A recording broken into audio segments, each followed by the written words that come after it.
Hello everyone, welcome to DK maths academy. आज हम लोग इस लेक्चर में समांतर श्रेणी के क्वेश्चन नंबर 11 से प्रैक्टिस करेंगे। पिछले लेक्चर में हम लोग क्वेश्चन नंबर 10 तक कर चुके हैं, ठीक है ना। तो एक बार आप लोग पिछले उन सब सवालों को करने के लिए एक बार पिछला लेक्चर भी जरूर देख जाइए। और आप भी अगर इन क्वेश्चनों को खुद से बनाना सीखना चाहते हो तो वीडियो के अंत तक जरूर बना रहे और देखिएगा। एक बार वीडियो देखने के बाद ही आपको ऐसी कंसेप्ट मिलेगी कि इस तरह के किसी भी सवाल को, चाहे आप वो किसी भी बुक से हो, आप आसानी से उस क्वेश्चन को बना पाएंगे, ठीक है ना। सिर्फ कंसेप्ट समझने हैं। और आइए हम क्वेश्चन नंबर को देखते हैं 11 को, ठीक है ना। तो यहाँ क्या दे रखा है, एसएन आपको दे रखा है। पिछले के लेक्चर में हम क्वेश्चन नंबर 10 में देखे थे, उसमें एएन दे रखा था और कुछ सवाल को फाइंड आउट करने थे, ठीक है ना। और यहाँ मेरा क्या दे रखा है, एसएन दे रखा है, मतलब एन पदों का योगफल दे रखा है। क्वेश्चन आपका है कि एपी के एन पदों का योगफल 4n - n² है, ठीक है। तो इसका प्रथम पद निकालना है, मतलब A1 निकालना है, जिसको आप ए भी कहते हो। A1 कहो या ए कहो, ठीक है, एक ही बात है। पहले हम क्वेश्चन को समझ लेते हैं, फिर इसके बाद आंसर इसका सॉल्यूशन करेंगे। उसके बाद दूसरा कहता है कि प्रथम दो पदों का योगफल, योग मतलब ऐसा दो पद है तो दो लिख दीजिए, S2 का मतलब हो गया दो पदों का योगफल निकालना है।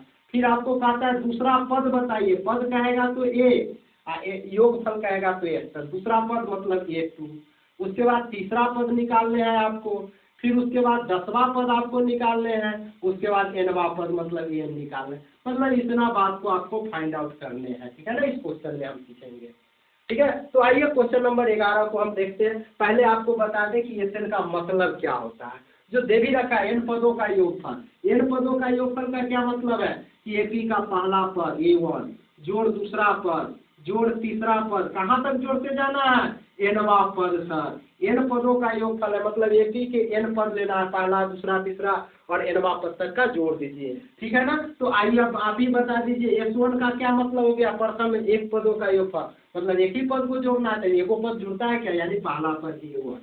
अगर आपको दो पदों का योगफल का है मतलब S2, तो S2 का क्या मतलब है, दो को जोड़ दीजिए, मतलब A1 + A2। तीन पदों का योग कहेगा मतलब S3, S3 का क्या मतलब हो गया, तीन पद तक जोड़ दीजिए, मतलब A1 + A2 + A3। इस तरह से है आपका कंसेप्ट। चलिए अब हम आते हैं क्वेश्चन पर। तो पहला है प्रथम पद, तो आप यहाँ देख लीजिए, प्रथम पद का मतलब है S1। तो क्या, चूंकि SN, अब आंसर पे हम आ गए, ठीक है ना। ये तो क्वेश्चन समझ लिए थे, अब यहाँ से मेरा आंसर स्टार्ट होता है। देखिएगा कितना आसानी से हम कर पाते हैं, और आप भी एक बार देखने के बाद आसानी से कर पाएंगे। तो चूंकि S1 आपको ये दे रखा है, क्या SN दे रखा है 4n - n²। तो अब आप ही बता दीजिए कि प्रथम पद का मतलब क्या होता है। प्रथम पद जिसको A कहिए या फिर A1 कहिए, सब एक के बात है। और यहाँ देखिए S1 भी A1 के बराबर हो जाता है, मतलब S1, यानी आप तीनों एक ही बात है, ठीक है ना। यानी एक पदों का योगफल कहिए, मतलब एगो पद को क्या जोड़ना, मतलब S1 ही रह जाएगा ना। या A1 कहिए, A1 को ही A से भी सूचित की जाती है, ठीक है। तो आपका प्रथम पद क्या मिल गया, S1। और S1 कैसे निकलेगा, SN में n के जगह पर 1 डाल दीजिएगा। तुलना कीजिए, यहाँ S के नीचे कितना है, 1 है, इसमें S के नीचे n है, मतलब n का वैल्यू 1 हो गया।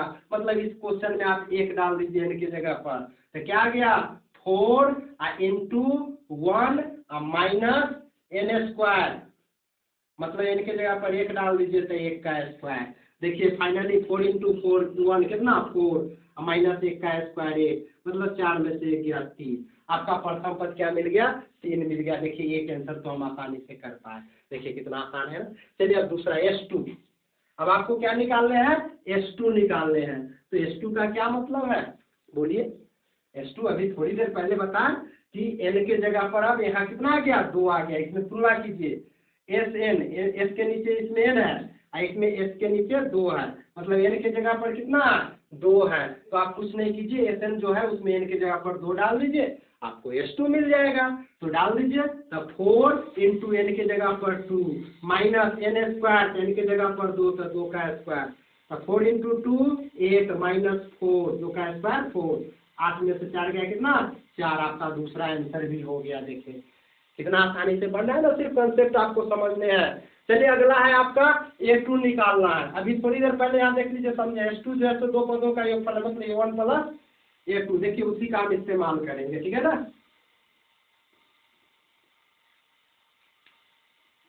तो अब आप बता दीजिए, यहाँ से एक आंसर हो गया। अब दूसरा पद निकालने के लिए अभी हम थोड़ी देर पहले निकाले हैं, जो S2 का वैल्यू कितना होता है, 4 आया है। S2 कितना आया है, 4। यहाँ देख लीजिए, S2 अभी थोड़ी देर पहले पढ़े कि S2 का मतलब है दो पदों का योग, मतलब A1 प्लस A2, यही ना। S2 का क्या मतलब है, A1 प्लस A2, आई बराबर 4 हो गया।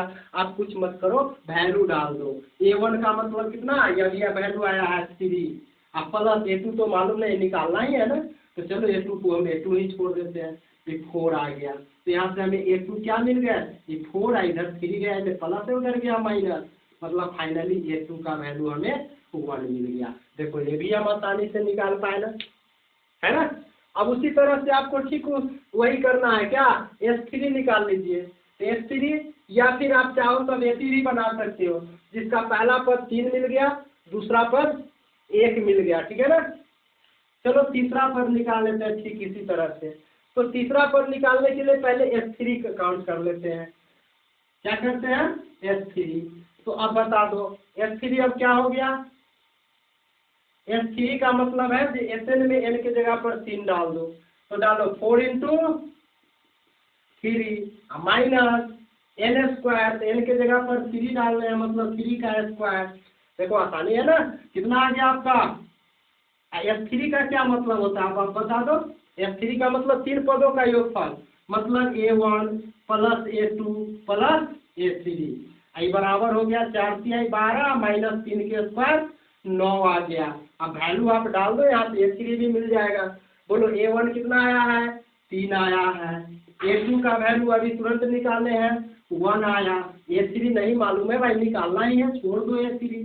आई 12 में से 9 गया, कितना बच गया, 3, यही ना होता है। चलिए अब क्या करना है, 3 और 1 ये 4 हो गया, अब प्लस में A3 बराबर इधर 3 हो गया। तो फाइनली A3 बराबर क्या मिल गया, ये 3 हो गया, ले गया तो -4, मतलब A3 का वैल्यू आपको -1 आ गया। देखो ये भी फाइंड आउट कर पाए ना हम आसानी से। तो अब बता दो आप कि फाइनली मेरा आंसर क्या आ गया, AP क्या मिल गया। हम AP बना लेते हैं, उसके बाद आगे का जितना कहेगा उस तरह से निकालते चले जाएंगे। तो बोलो AP मतलब पहला पद 3 आया था, दूसरा पद 1 आया, तीसरा पद -1 आया, इस तरह से AP मेरा मिल गया। अब AP जब मिल गया तब तो जो कहेगा वो निकाल लेंगे ना, क्योंकि इस तरह के सवाल पीछे आप बहुत सारे कर पाए है ना। तो चलिए अब 10वां पद कहे, 9वां पद कहे, जयमा पद कहेगा आप निकाल लो ना, कोई हर्ज नहीं है, ठीक है ना। तो चलो अब हम देखते हैं। तो बोलो यहाँ A बराबर कितना मिल गया, A का मतलब प्रथम पद 3 है। और D कैसे निकालते हो, दूसरा में से पहला घटा के ना पीछे की तरफ चले जाओ। D कैसे निकालते हैं, दूसरा माइनस पहला, यानी 1 - 3 मतलब -2 आ गया। तो ये भी मालूम हो गया। अब जो कहता है ये 10 बता दो। तो ये 10 क्या होता है, A प्लस 9D बताते, इस जगह जितना रहेगा उससे 1 कम D करना है, A प्लस इस जगह जो रहे उससे 1 कम, तो 10 है तो 9D। वैल्यू डाल दो। अब आप A का वैल्यू आया है 3 प्लस 9 इंटू D का वैल्यू आया है -2, तो आ गया 3 आई प्लस माइनस माइनस 9 दूनी 18। तो 3 में से 18 घटाओगे कितना, -15 आ गया आपका आंसर। ये 10 भी हो गया। देखो अब बच गया AN, क्या निकालना है, AN। तो AN का क्या फॉर्मूला आता है, A प्लस इससे 1 कम, मतलब N से 1 कम मतलब N-1 इंटू D, या फॉर्मूला ही है, डाल दो। A का वैल्यू कितना है 3 प्लस N-1, क्योंकि N नहीं मालूम है, यहाँ N के रूप में ही आंसर पूछ रहा है, तो नहीं रहने दो। और D का वैल्यू तो हमें मालूम है -2, डाल देते हैं। चलो अब इसको सरल कर लेते हैं। 3 प्लस ये गुना करेंगे, ऐसा ऐसा करते हैं, plus minus minus 2n, minus minus plus 2 इकाई, चलो कितना हो गया, 3 2 5 माइनस 2n जो कहते हो, आपका आंसर हो गया। देखिए कितना आसानी से क्वेश्चन नंबर 11 को कर लिए, आपको पता भी नहीं चला, मेरा आंसर कंप्लीट हो गया, ठीक है ना। तो चलिए अब हम क्वेश्चन नंबर 12 को करते हैं, ठीक है।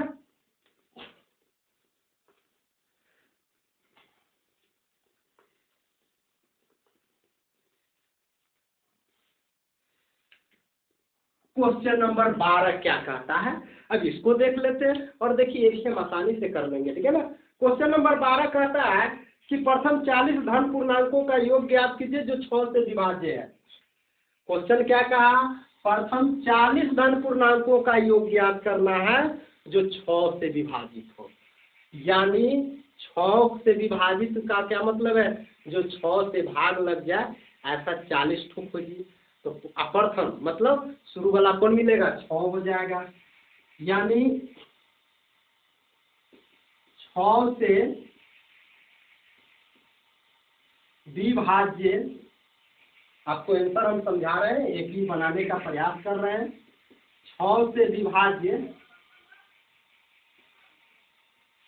प्रथम 40 धन पूर्णांक कौन कौन आएगा बता दीजिए आप, हमें तो नहीं मालूम, आप ही बता दीजिए। कुछ नहीं करना है भाई, 6 के पहाड़ा वाला देख लीजिए कौन कौन आता है। 6 में 6 से भाग लग जाएगा ना, उसके बाद किस में लगेगा, 12 में लग जाएगा, फिर 18 में, फिर 24 में, इस तरह से डॉट डॉट कहाँ तक जाना है, 40 को लेना है, यानी जिसमें 6 से भाग लग जाएगी वैसी संख्या कितना लेना है, 40 को लेना है। मतलब इसको बढ़ाते जाना है कहाँ तक, 40 पदों तक, यानी टोटल कै को जाना है, 40 को, मतलब n का वैल्यू 40 मिल गया। तो बता दो यही आपका AP हो गया। अब सरल कर लो, ए का वैल्यू मतलब प्रथम पद 6 मिल गया, D का वैल्यू कैसे निकालते हैं, दूसरा माइनस पहला, यानी 12 माइनस 6 हो गया, n का वैल्यू आपको 40 हो गया ना। अब कहता है कि योगफल निकालना है, उसका क्या करना है, योगफल निकालना है, मतलब ऐसे निकाल दूं, हो गया। तो SN बराबर क्या फॉर्मूला दिए हैं, n/2 into 2a plus n-1 into D। एक और फॉर्मूला दिए थे n/2 into a plus n, वही क्यों नहीं यूज किए, क्योंकि यहाँ अंतिम पद हमें नहीं मालूम है, यहाँ हमें देखो A और D मालूम है, तो A और D वाला फॉर्मूला यूज किया, ठीक है ना। SN का यहाँ पर A और D वाला फॉर्मूला यूज करेंगे, क्योंकि हमें जो मालूम रहेगा उसी के हिसाब से फॉर्मूले यूज करने हैं। तो SN बराबर क्या मिल गया, n/2 into 2a plus n-1 into D, SN का ही फॉर्मूला है। अब इसमें आप डाल दीजिए वैल्यू, n का वैल्यू 40/2 इंटू 2a, A का वैल्यू आया है 6 प्लस n का मान है 40-1 इंटू D का वैल्यू है 6। अब आप इसको सरल कर लीजिए, आपका आंसर तैयार है। ये 2 से कट गया 20, यानी फाइनली आ गया 20। अब ब्रैकेट के अंदर आपको आ गया 6 दूनी 12, अब प्लस 40 में से 1 गया 39 और गुने 6। अब आपका क्या गया 20 और गुने, एक काम करते हैं, चलिए अभी इसको 12 आप प्लस 6 से गुना कीजिए, 9 6 54 के 4, हाथ में 5, 6 18, 5 23, यानी आपको फाइनली आ गया 20 और गुने 4 2 6 3 1 240 गुना कर लेना, आ जाएगा आपका, और ये जोड़ना है ना, 4 2 6 3 1 4 2, ठीक है। अब आप गुना कर दीजिए, तो 2 से पहले गुना कर लीजिए, तो 6 दूनी 12, 4 दूनी 8 1 9, 2 दूनी 4, आई वाला 1 0, टोटल 4920 आपका आंसर आ गया। देख लीजिए, आइए क्वेश्चन नंबर 13 को देखते हैं, ठीक है।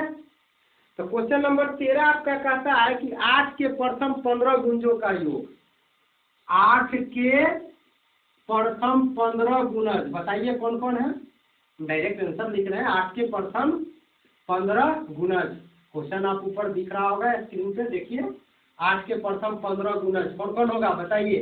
गुणज का मतलब 8 का पहाड़ा वाला, 8 16 24 डॉट डॉट कहाँ तक जाना है, 15 को लिखना है, यानी 15 पदों तक जाएगा ये, यानी n का वैल्यू आपको 15 दे दिया, कहाँ तक जाना है, 15 पदों तक।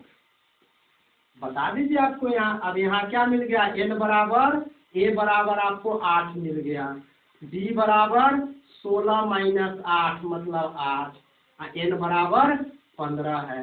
तो SN निकाल लीजिए। तो SN बराबर क्या होता है formula, n/2 into 2a plus n-1 into D.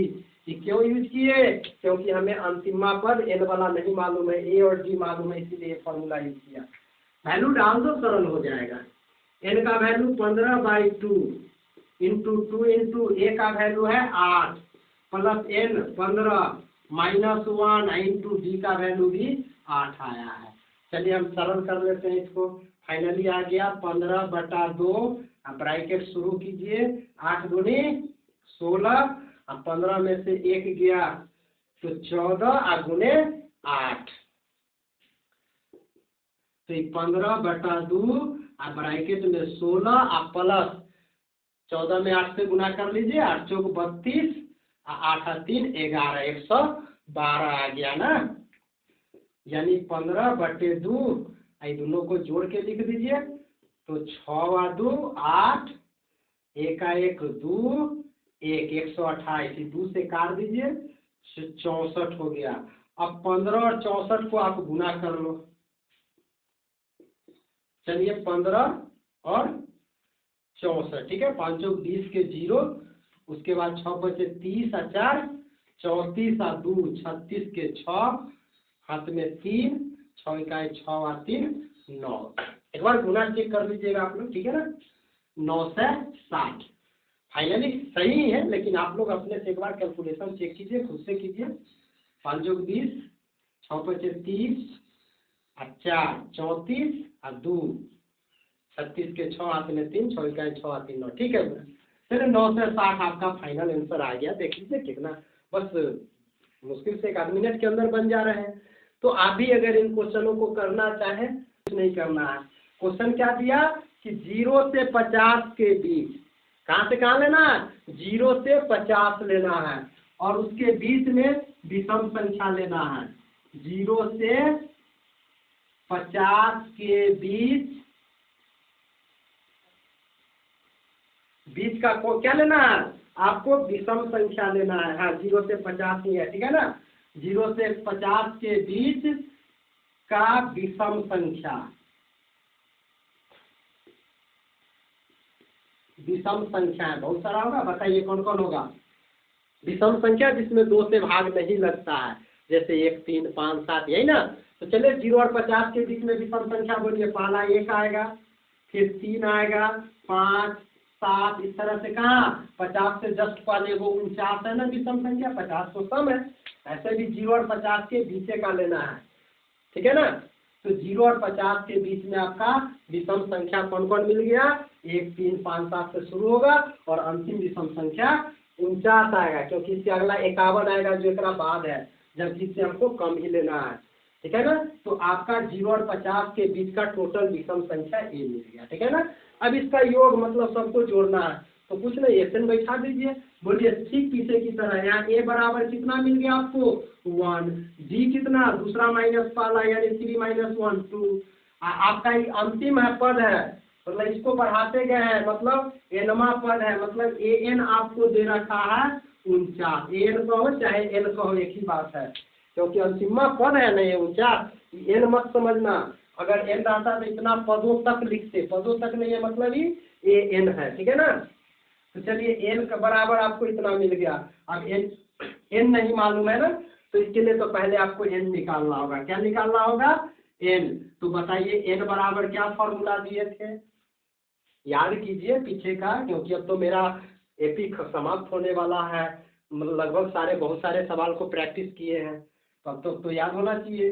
तो बोलिए n बराबर क्या फॉर्मूला दिए थे आपको, an - a बटे d प्लस 1, यही ना था।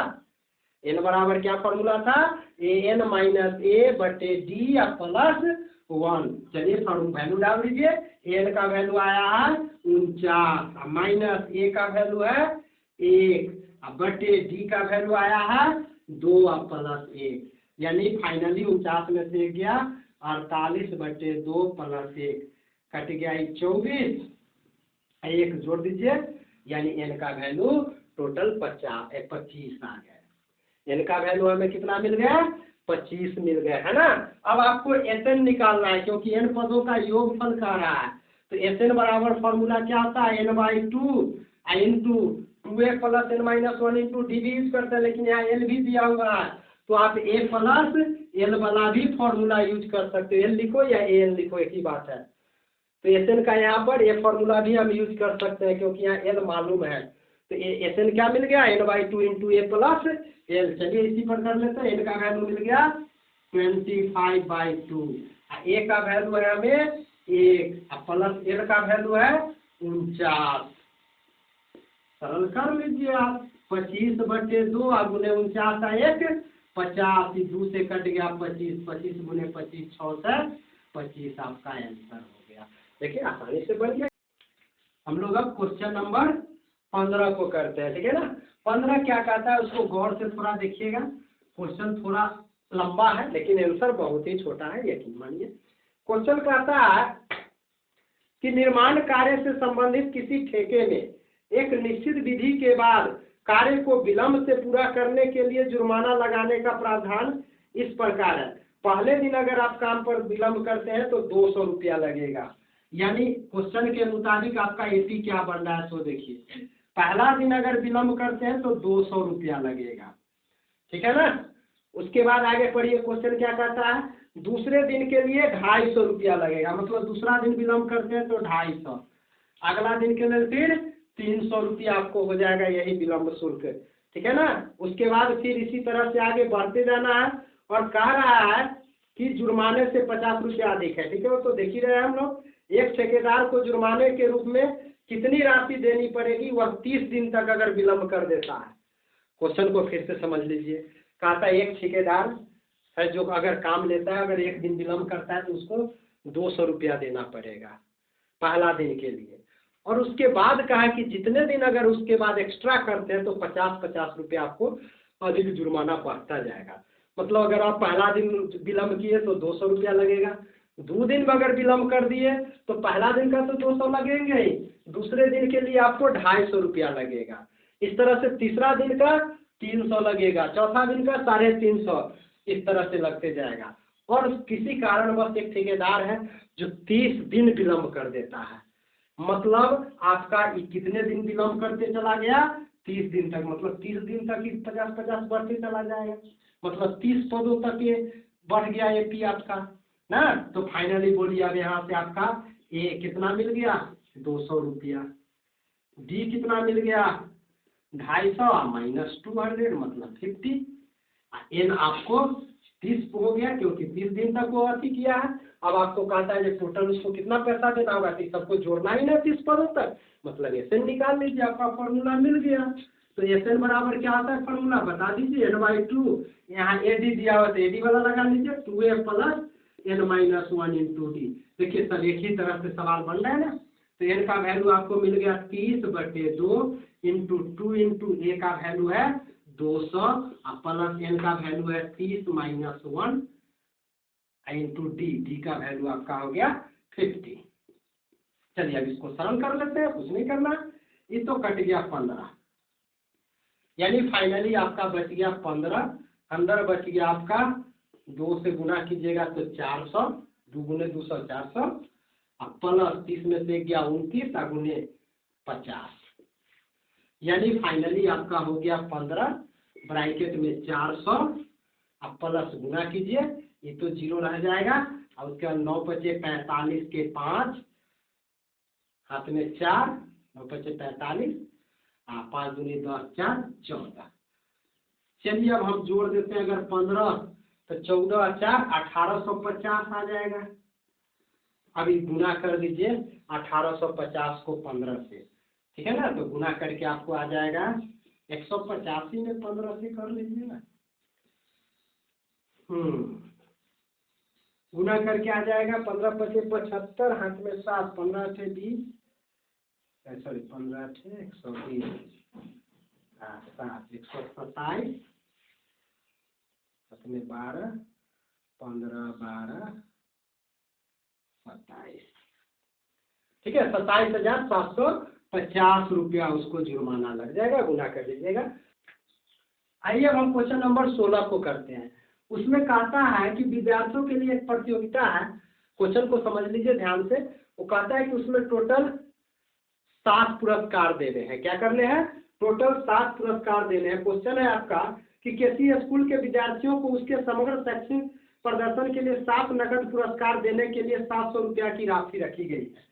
मतलब उसके पास टोटल 7 पुरस्कार देना है। मतलब n का वैल्यू जो है सो आपको 7 हो गया। n बराबर कितना हो गया? 7। टोटल राशि मतलब योगफल SN आपको दे दिया है 700 रुपया। कितना है? 700 रुपया दे दिया है टोटल राशि आपको। और कहता है कि प्रत्येक पुरस्कार अपने से ठीक 20 रुपया का कम है। मतलब प्रत्येक का जो गैप है, पहला जो पुरस्कार होगा उससे दूसरा पुरस्कार 20 कम होगा, तीसरा पुरस्कार और 20 कम होगा। तो कितना कम रहा? 20 कम रहा। तो जो कमी या वृद्धि होती है उसको बताते डी होता है। यानी डी का वैल्यू हो गया 20, लेकिन किसमें? माइनस में। क्यों? क्योंकि कम हो रही है। अब बढ़ता तो प्लस होता, कम हो रहा है इसलिए माइनस होगा। तो कहता है कि प्रत्येक पुरस्कार की राशि बताइए। क्या कहा? प्रत्येक पुरस्कार की राशि बताइए। आपको कुछ नहीं करना है, SN तो दे रखा है ना, तो SN वाला जो फॉर्मूला होता है उससे आपको एक आर निकाल लीजिए। प्रथम पुरस्कार की राशि मिल गई, उसमें जी जोड़ते चले जाएंगे, दूसरा तीसरा मिल जाएगा। तो चलिए अब हम देखते हैं। चूंकि SN बराबर आपको क्या दे रखा है? 700 रुपया है। SN क्या दिया है? 700 दे रखा है। अब कहता है SN का आप क्या फॉर्मूला जानते हो? n/2 into 2a plus n-1 into D, आई बराबर आपका 700। यही होता है। अब बताइए n का वैल्यू 7 दे रखा है, बाई 2 इंटू 2a, a का वैल्यू नहीं मालूम है, n का वैल्यू मालूम है 7 -1 इंटू डी का भी वैल्यू हमें मालूम है -20, क्योंकि 20 रुपया कम हो रहा था। आई बराबर 700 है ना। चलिए इसको हम सरल कर लेंगे, यहाँ से हमको a मिल जाएगा। तो बोलिए फाइनली कितना आ गया?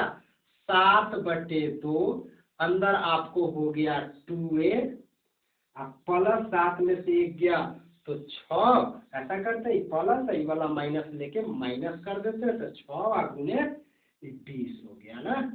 अब फाइनली आपको आ गया इधर 700।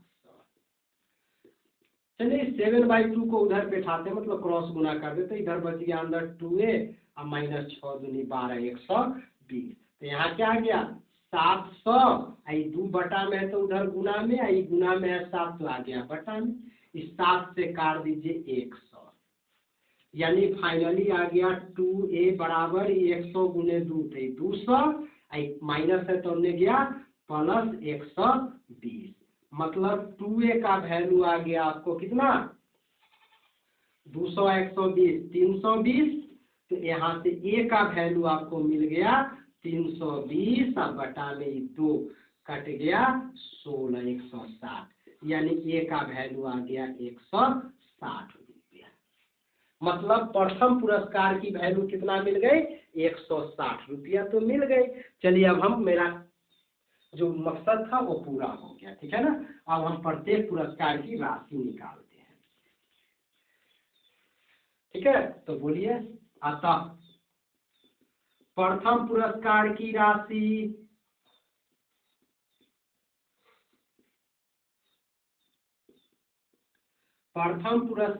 राशि आपको हो गई जो A1 होता है और जो A के बराबर होता है। क्या होता है? A के बराबर होता है ना। और A बराबर हमको आ चुका है 160 A के अनुसार। दूसरे पुरस्कार की राशि मतलब A2 का फॉर्मूला क्या होता है? A + D। बताते हैं जितना रहे उससे एक कम दी, 2 है तो 1 डी दीजिए। और A का वैल्यू हमें आ चुका है 160 और प्लस D का वैल्यू -20 था। क्वेश्चन के शुरुआती में लिख दिए थे D कितना था? -20।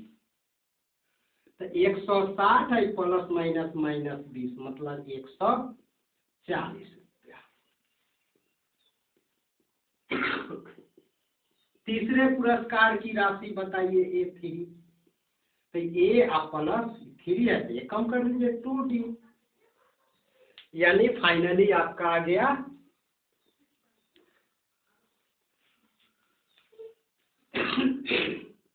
160 प्लस 2 गुने डी का मान -20, मतलब 160 प्लस माइनस माइनस 20 दूनी 40, घटा दीजिए 120 रुपया।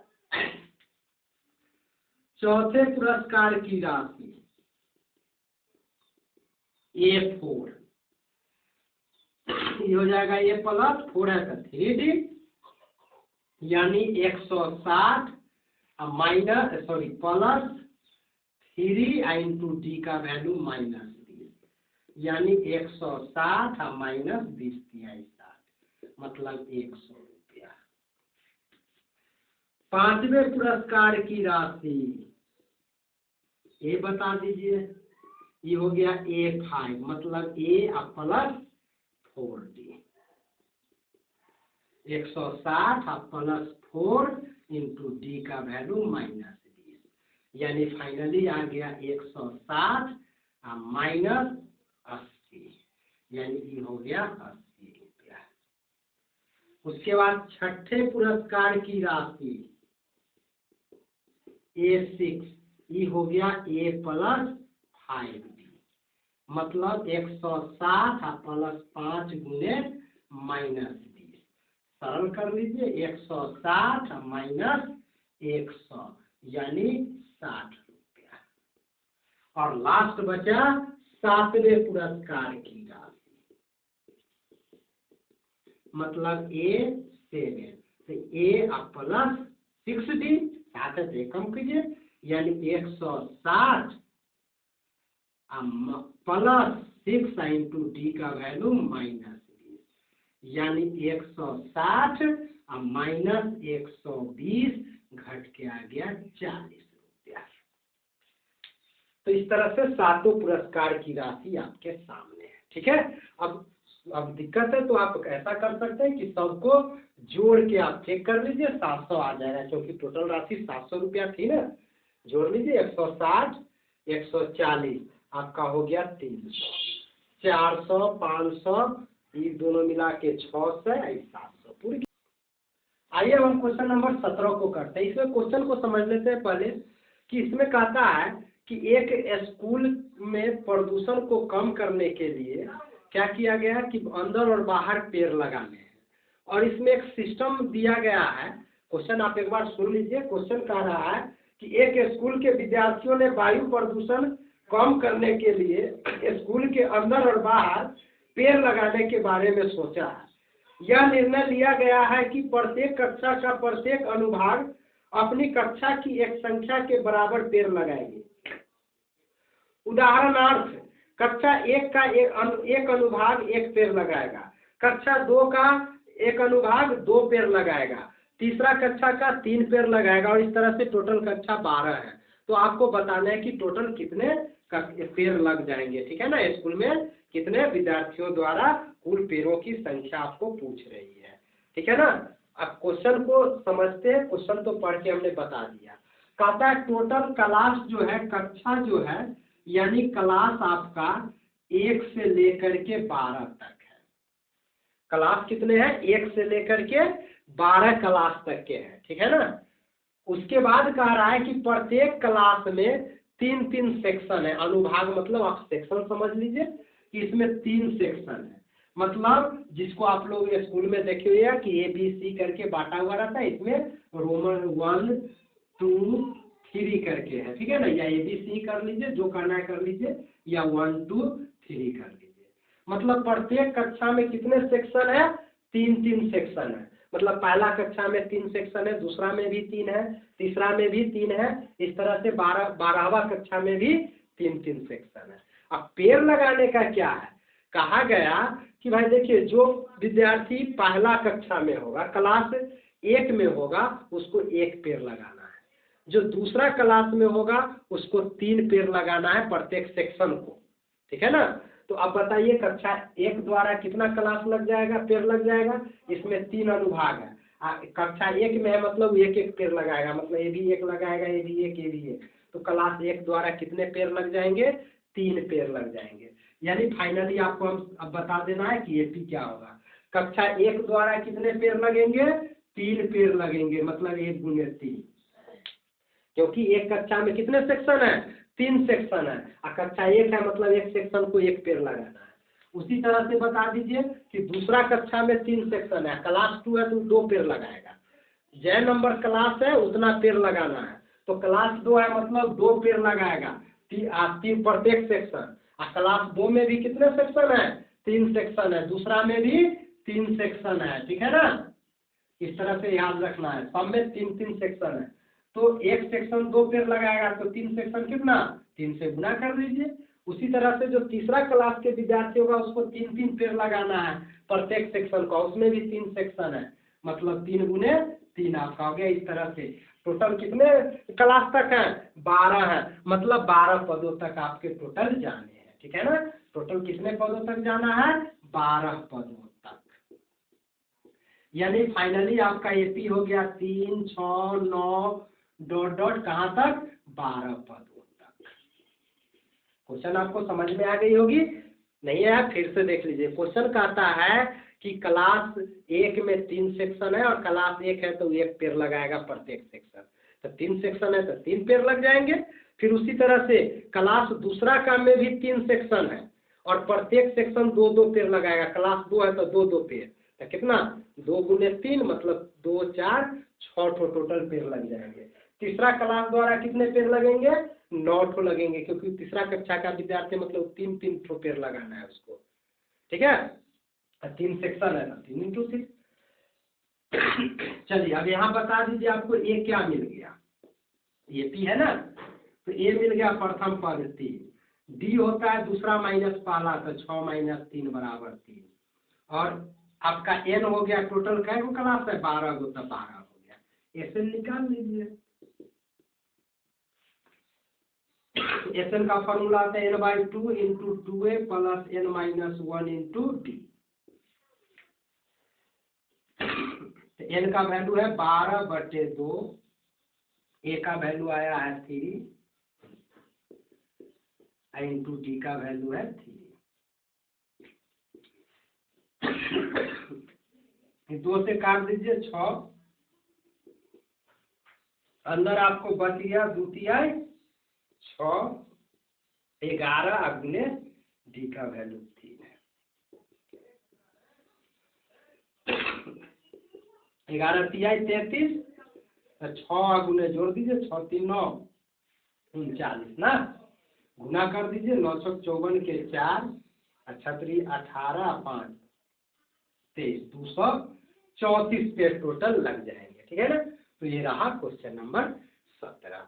ओके, अब मिलेंगे हम लोग नेक्स्ट लेक्चर में। वीडियो अच्छा लगा हो लाइक कीजिए, क्या कीजिए अपने दोस्तों को में भी शेयर कीजिए ताकि इसका फायदा सबों को मिले, ठीक है ना। और चैनल को सब्सक्राइब जरूर कर लीजिएगा ताकि न्यू अपडेट्स आपको मिलते रहे। इसके आगे का